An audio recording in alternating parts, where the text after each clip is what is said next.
Hey guys, this is Jim, WT1W, and you're watching FEP Labs Radio. Thanks for stopping by, appreciate it. So today I want to share with you an antenna that was sent to me by our friends at GooZeeZoo. This was sent to me and the channel received it at no charge. I am going to do a video review on it. GooZeeZoo does not get to see the review or have any input into it. They will see the video at the same time you get to see the video. So I will also have a Amazon affiliate link posted in the description below for this antenna. It doesn't cost you anything extra, but if you decide to buy this, it helps out the channel a little bit. All right, so this is a multiband end-fed half-wave, as you can tell because it even says it in big letters right there on the front. And this is an 80, 40, 30, 20, 17, 15, 12, and 10 meter antenna. Pretty much all the bands. Focus, camera, focus. So what we have here, what comes with the antenna is everything you see here, a large hank of paracord, and then the actual antenna itself. And of course it's still zip tied because dealing with all the wire would be a bit unwieldy.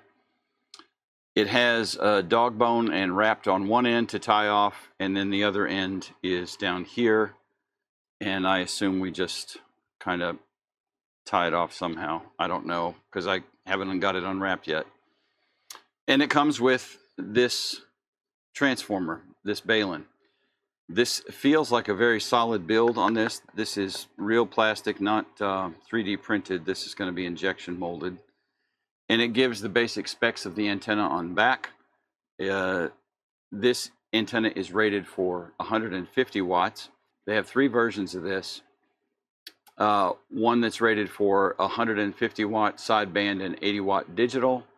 Then they have a juicier one that's rated for 400 watt sideband, and then one that's rated for a kilowatt on sideband. So they sent me the 150 watt one, which is fine. The antenna design here says on the back that it's made by BH7JYR and sold by GooZeeZoo. It also says, and this is important, I think, to prevent water ingress at the connection, don't hang more than 20 degrees from the vertical.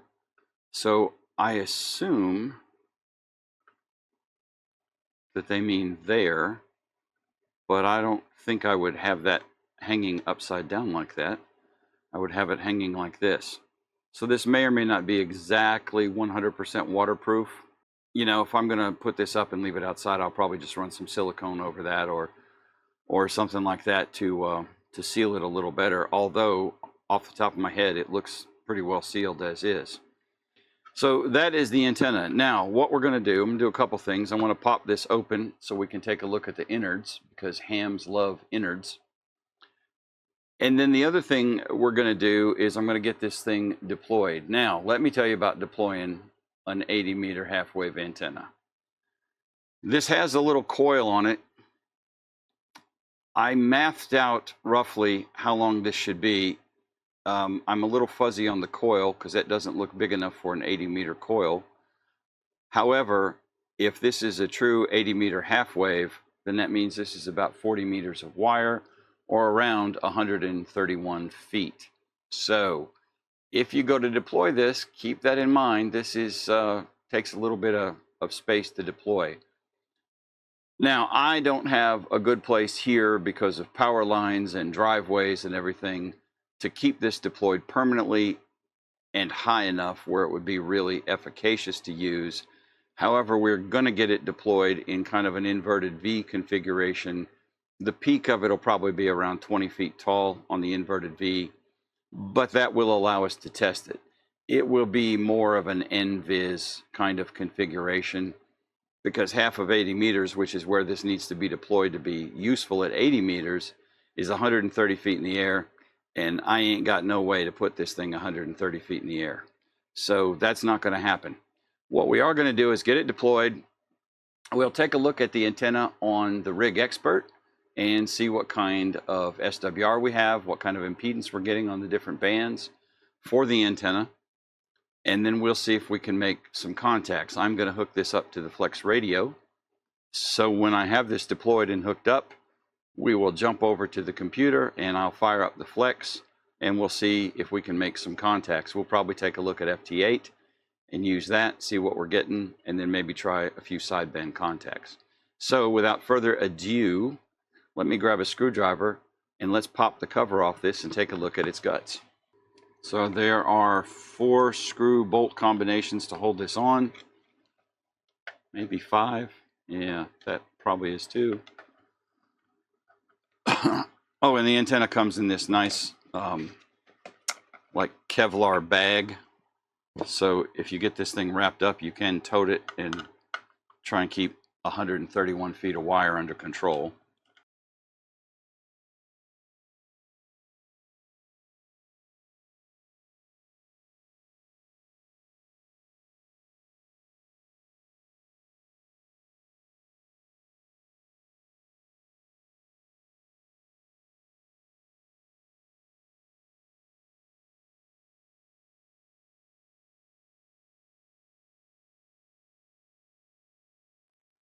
All right. So that looks very nice. That is a big toroid, as Ape would say. And it's a green toroid. And how many wraps do we have? So I'm thinking that's a 49-to-1. 1, 2, 3, 4, 5, 6, 7, 8, 9, 10, 11, 12, 13, 14, 15. 15. So this might be a 64-to-1. But in any case, that looks really well built inside. I got no complaints about that. The toroid is secured to the shell. The hardware is solid. And you saw this thing is put together like a brick house. So we're going to snap it back together and fasten everything down and go out and monkey with it. All right, all back together. And as I said, this is very solidly put together. So I am going to go outside and get this thing deployed. And once I get it put up, I will share that with you guys. And we'll see how well this works. Okay, I've got this bad boy deployed. And it is hooked to the flex right there. And what I have is the end staked down. And then you're not going to be able to see much of this because it's a wire. This goes up and over a tree limb. I have to clear my driveway. And I hope that wire's high enough. My brother-in-law has tractors and farmy stuff, and I'd like to not get this thing snatched out. So it goes up there, you can't see it. And then it crosses over these tree limbs, also to help hold it up. This is stout wire and it's very heavy, so it wants to sag. I really need to put like a pole out here to help hold this thing up and raise it up some. And then I've got it tied off down here on the barbed wire fence. I was going to try and bring it to the power pole over there, the light pole, whatever you call that. But by the time I got it up over the driveway, it wasn't going to be, this wire was not going to be long enough. This guy's about 133 feet, 131 feet, excuse me, long. So it's under some tension, and I could actually tie that up a little bit more. But I'm using a taut line knot here. That's got about as much tension on this as I can give it. I'm afraid over time this would probably stretch the wire, but it's working for now. So that's how she's deployed. Back up over tree limbs. It's kind of a flat-bottomed inverted U thing, more or less. Tied off there, there's the dog bone on the end, and it's working quite well. And we'll take a look at SWR charts, and then we'll make some contacts on it. Okay, so we have the antenna deployed, as you saw, and I played FT8 for a little while and made some contacts. And here is the results of what I got with that. We'll look at some SWR scans here in a second, but I have no complaints about any of this. You can see I got all the way down here to Norfolk Island, which was 13,000 kilometers away. ZL, that would be Hobart, that would be Tasmania. I don't know if it's Hobart, but that is where Mr. Hayden Honeywood is at, VK7HH. So I'm pretty pleased with the performance of this antenna. Again, in an hour or so of doing FT8. I have no complaints. I did FT8 on 10 meters and on 12 meters, and then the weather here forced me to shut down. So let's jump over and take a look at some SWR scans. Okay, so here is an overall scan of 80 to 10. I did this on the RigExpert, and you can see here on some bands we are looking very good. In some bands this antenna is not really designed for it. So this is 80 meters. We are below 3 to 1 on most of the band and below 2 to 1 on about the lower half of the band. Nothing on 60. 60 is not usable on this antenna, not really. And then here is 40. Here is 10 meters right here, this little thin line. And we're going to jump in and look at these all zoomed in. And then this here would be 20 meters, looking pretty good. 17 here, 15, 12, and 10. So let's jump to the next picture and take a look. So this is 80 meters, and this looks great. Now keep in mind, I made contacts on this antenna.